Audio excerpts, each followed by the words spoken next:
Nah di 2024 ini kalau memang nanti Kang Deddy Mulyadi memang ada chance atau kesempatan di posisi itu, ini akan jadi satu fenomena baru ya.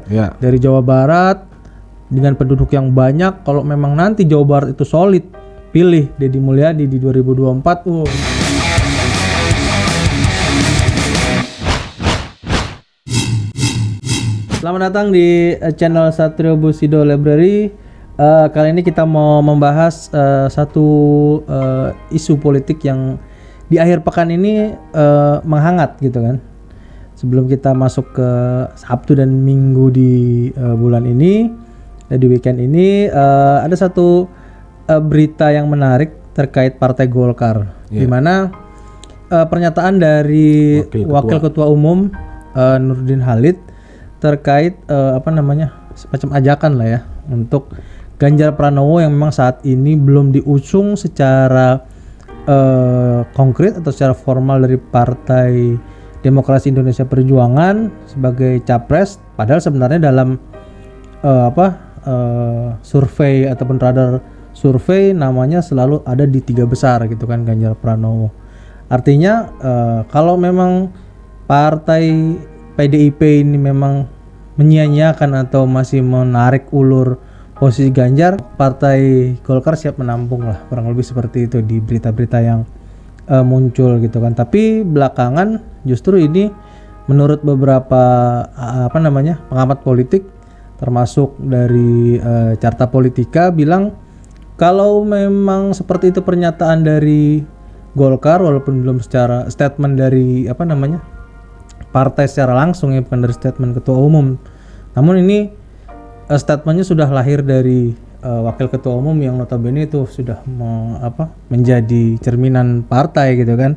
Ini akan merugikan gitu kan kepada Golkar, kemudian juga kelihatannya nggak pede gitu kan Partai Golkar ini sendiri untuk mengusung ketua umum Erlangga Hartarto yang dari awal sebenarnya sudah digadang-gadang oleh partai sendiri menjadi calon presiden di 2024 dari Partai Golkar. Seperti itu. Pandangan Anda gimana, Bung?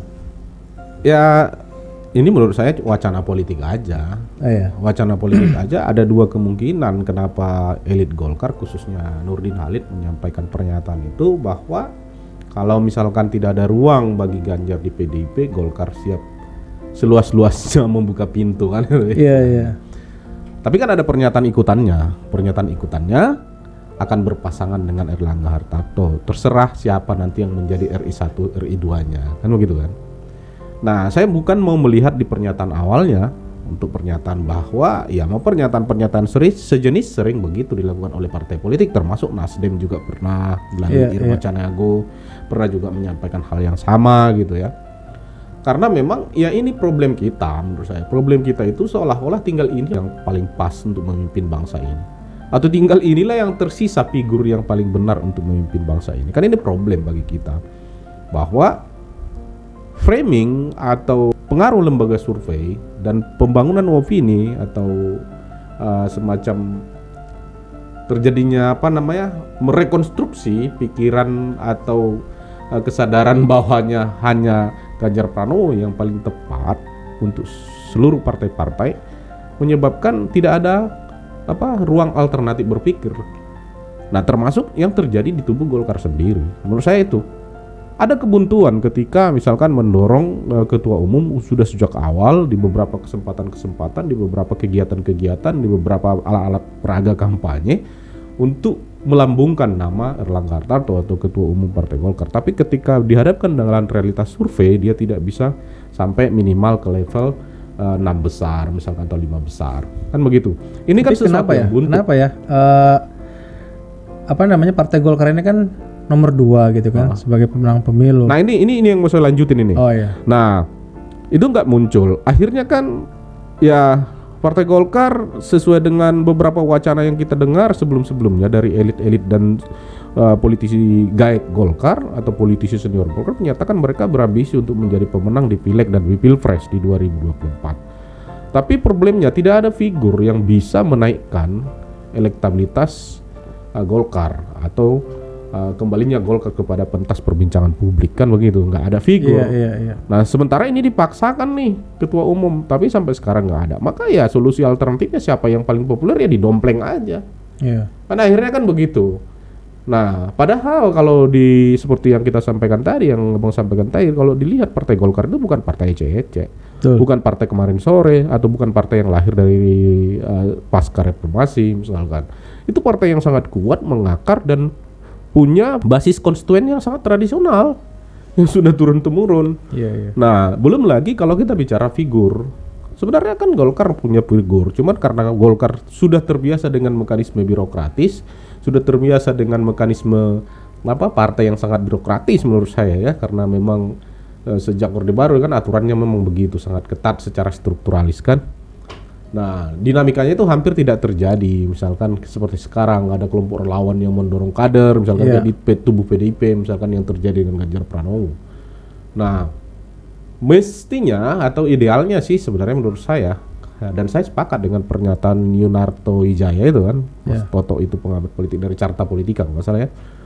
Itu sebagai bentuk dugaan ketidakpercayadirian gitu dari Partai Golkar sendiri untuk mendorong apa yang mereka sudah putuskan. Mending menurut saya itu adalah ambil figur yang selevel dengan Ganjar Pranowo, atau misalkan pun nggak selevel dalam konteks popularitas, tapi dalam konteks kerja, ya kan? Itu mestinya diambil sebagai alternatif, bukan malah mendorong yang sudah populer. Orang kan akan lihat jadi alah itu kan cuma akal-akalan dia aja kan gitu. Itu kan cuma manfaatin popularitasnya Ganjar doang kan, itu kan akan dilihat oleh masyarakat awam kan. Mestinya ya Golkar, wah mereka ada yang seperti ini ya kita ada yang seperti ini kan gitu. Iya. Iya, jadi kesannya seperti bagaimana caranya walaupun saat ini polaritas Erlangga Hartarto belum naik di bursa di survei gitu kan, di radar survei, ya supaya menaikkan ini, mendongkrak ini ya begitu, mempaket-paketkan lah gitu kan, mempaket-paketkan dengan misalnya saat ini kebetulan yang dicoba digadang-gadang adalah Ganjar Pranowo gitu kan. Belum tahu lagi nanti kalau misalkan ternyata Ganjar Pranowo sudah ditolak atau bagaimana, mungkin akan ke yang lain gitu. Bisa aja ke Anies nantinya. Bisa aja nanti Ridwan Kamil kan, artinya semacam hanya ngetes aja bagaimana respon publik gitu. Kan gitu. Artinya kalaupun misalkan strategi komunikasi politik yang dibangun seperti ini, misalkan itu dianggap salah satu untuk mengukur basis kekuatan atau mengukur seperti apa respon publik, menurut saya ini akan hanya pernyataan-pernyataan biasa aja yang tidak akan berefek terhadap elektabilitas dari calon yang didorong Golkar sendiri. Ya yang naik nanti pasti yang diambil-ambilnya ya. Oh berarti ini yang paling bagus nih, semua partai menginginkan ini nih orang kan gitu. Tetap yang naik jadinya Ganjar juga gitu kan. Nanti Ganjar kalau memang nantinya naik, dia akan memilih juga dong siapa wakilnya yang paling potensial gitu kan, yang bisa meraup suara massa gitu kan. Kalau dia nggak dapet itu ya kemungkinan menangnya malah jadi lebih kecil kalau misalkan dia wakilnya nggak tepat dipilih. Tapi saya mau lihat dari sisi bahwa pernyataan dari Nurdin Halid ini itu mencerminkan bahwa Golkar masih membuka peluang kepada sosok lain di sini, di dalam pentas atau di Pilpres 2024 ini, membuka peluang kepada sosok lain. Siapa yang memang misalkan dia punya basis konstituen yang jelas, yang real, itu bisa saja nanti didorong di Partai Golkar gitu kan.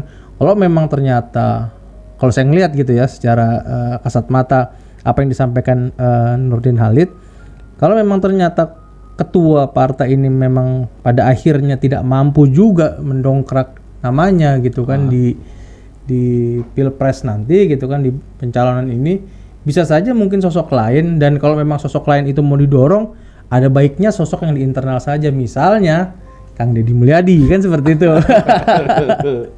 Ketimbang harus mendorong, menurut saya ketimbang harus mendorong misalnya dari sosok-sosok lain di luar partai gitu Ya kan. tapi kalau bicara peluang itu ya tetap masih ada peluang kan, masih istilahnya dinamikanya kan masih berjalan. Persekian detik politisi bisa mengeluarkan pernyataan kan Iya, gitu kan. iya. Orang lidah nggak pakai perangko kan, tinggal ngomong aja, diliput media jadi pemberitaan. Artinya ini hanya politik bunyi-bunyian aja menurut saya, yang akan melihat seperti apa respon publik, seperti apa respon para pendukung. Misalkan pendukung Ganjar responnya seperti apa misalkan kan. Yang belakangan saya lihat juga di sosial media makin banyak serangan terhadap PDIP. Ya kan? Iya. Oh iya, kalau PDIP nggak mau nyalonkan Ganjar ya udah tinggal aja Mas ke Golkar kita. Banyak Iya, juga kan betul. yang buat pernyataan-pernyataan yang menurut saya itu emosional massa. Betul. Dan itu bisa saja terjadi menjadi gerakan yang masif, atau bisa saja itu hanya emosional sesaat kan gitu. Ukurannya kan begitu, masih sangat cair karena dia nggak terkonsolidir dengan baik gitu. Tapi menariknya memang Ganjar ini jadi magnet ya. Magnet Iya. dalam artian pada akhirnya ya tokoh-tokoh politik sampai tokoh senior politik seperti Nurdin Halid pun harus menyampaikan statement Iya. soal Ganjar Pranowo. Tapi yang jadi pertanyaan menurut saya itu, saya bukan nggak respect dengan sosok seorang Ganjar, tapi pertanyaan tuh apakah Ganjar nanti bisa jadi solidarity maker atas problem yang terjadi sekarang? Ya. Karena gini ya, saya punya pandangan seperti ini.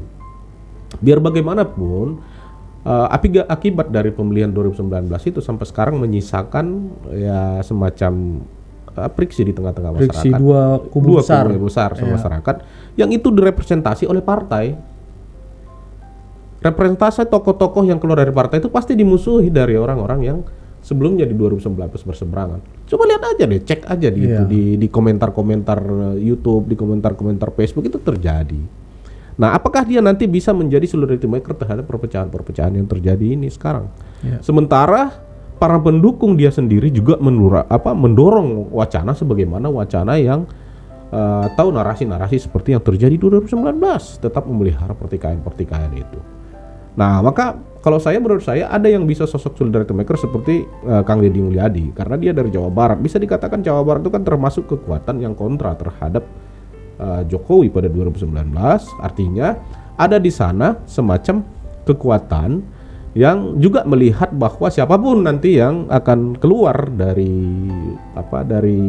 kelanjutan dari Presiden Jokowi ini atau yang didukung oleh Presiden Jokowi, mereka anggap itu sama aja orangnya. Iya, gitu. iya. Tapi jadi menarik kalau Kang Deddy Mulyadi yang naik, ya setidaknya pertama keluar dari mainstream yang ada sebelumnya, di mana kan selalunya gitu orang yang suku etnisnya Jawa yang menjadi presiden. Nah di 2024 ini kalau memang nanti Kang Deddy Mulyadi memang ada chance atau kesempatan di posisi itu, ini akan jadi satu fenomena baru ya. Ya. Dari Jawa Barat dengan penduduk yang banyak, kalau memang nanti Jawa Barat itu solid, pilih Deddy Mulyadi di 2024. Ini Golkar kembali ke Jawa Barat kan? Iya.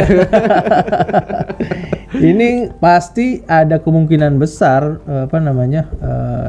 peluang dan juga chance itu untuk Kang Deddy Mulyadi di posisi kunci lah di negara ini pasti didapetin gitu ya. Iya, maksud saya itu kan gini, Jawa Barat ini kan bisa kita lihat bahwasanya ada kekuatan yang waktu di Capres di 2019 itu ada kekuatan yang sangat dominan lah ya untuk pasangan Prabowo Sandi kan pada waktu itu. Dan bahkan kita setelah jalan-jalan di Jawa Barat nih mulai ketemu-ketemu nih. Iya. Ya kan mereka sudah menyadari bahwa yang gak ada artinya kita gontok-gontokan. Saya dulu sangat militan untuk Prabowo Sandi gitu. Tapi setelah kesini, setelah politik berubah dan terjadi penyeberangan, akhirnya kan ini mengalami kekecewaan. Dan mereka melihat sosok alternatif itu, energi itu yang bisa sungguh-sungguh itu ya didirikan Deddy Mulyadi. Terlepas lah misalkan soal itu karena ansinya Jawa Barat atau karena memang lahir dari suku yang sama, terlepas dari soal itu. Tapi soal bagaimana mereka melihat bahwasanya wah ternyata ya bakalan begini jadinya. Jadi kalau secara kasarnya bisa dikatakan yang kecewa dulu gitu ya. Yang kecewa dulu terhadap pasangan Anies Sandi yang sekarang jadi menteri ini, capres cawapres yang sudah sekarang Prabowo menteri Sandi, ini. Yang kecewa mereka melihat alternatif. Alternatif siapa? Ya kan? Alternatifnya bukan malah menyeberang, sama aja lebih bagus lah kita berarti ke Ganjar Pranowo enggak gitu. Enggak juga. Ya, lebih bagus ini kita dorong Iya. Kang Deddy Mulyadi. Deddy Mulyadi. Nah, itu makanya saya bilang bisa jadi nanti jadi solidarity maker. Iya. Jadi membangun solidaritas kebangsaan, kemudian membangun solidaritas dalam perjuangan sosial kita, kemudian memperkuat bagaimana dukungan publik terhadap kebijakan negara. Ya itulah. Apabila Ah. dia mampu menjadi solidarity maker dalam arti sebagai pemimpin di bangsa ini gitu. Ya, para politikus ini yang memecah rakyat, memecah masyarakat dalam dua kubu besar. Pada akhirnya ketika memang ada semacam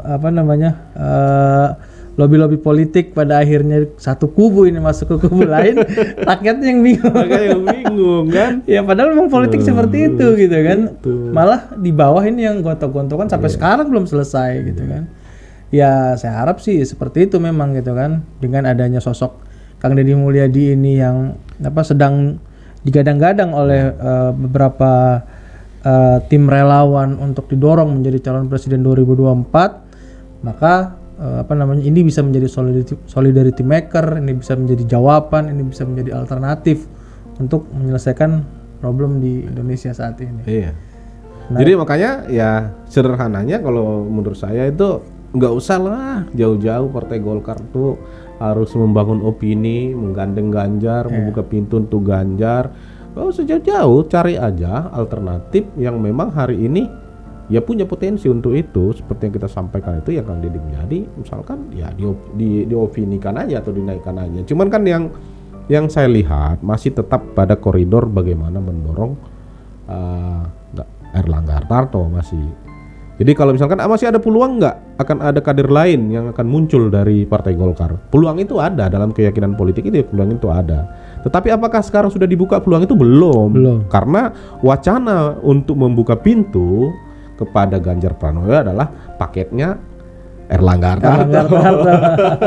Kecuali misalkan nih, oke deh ketua umum nggak usah, karena ini sama-sama nggak ketua umum. Siapa nih yang kuat nih? Atau yang populis nih dari internal Partai Golkar misalkan, ya udah ketua umum jadi apa aja, jadi apa negarawan aja atau kingmaker aja nih, kadernya dari sini, kadernya dari sini kan gitu. Iya. Nah cuman pertanyaannya kalau misalkan Ganjar Pranowo ke Golkar pasti harus cari satu partai lagi dong. Iya betul. Nah, harus minta satu lagi karena nggak mungkin PDIP kan, kecuali ya di tengah jalan akhirnya PDIP bersepakat ya udah deh ini orang dua ini Ganjar Pranowo sama Deddy Mulyadi nih cocok nih, Jawa Barat sama Jawa Tengah ini dah. Ayo kayak itu memang idam-idamannya ya. Itu bisa jadi sesuatu juga kan gitu. Iya, jadi apa ini alternatif yang bisa menyelesaikan ya. Ini mungkin jawabannya kan. Ganjar Pranowo dan Deddy Mulyadi. Kita masih RI satunya KDM lah. Oh iya. Kan masa kita kan mau merubah. Kan itu paket. Iya. Jadi bisa jadi yang RI satunya Deddy Mulyadi, RI 2-nya Ganjar gitu kan. Enggak harus Ganjar terus yang di atas. Ya kalau partainya misalkan partai dominannya Partai Golkar ya nomor satunya dari Golkar lah ya. Jadi kita yang ngatur. Iya. Oke, mungkin sampai sini Bang. Jadi intinya apapun yang disampaikan Golkar sekarang anggap aja sesuatu untuk ngetes gelombang. Iya.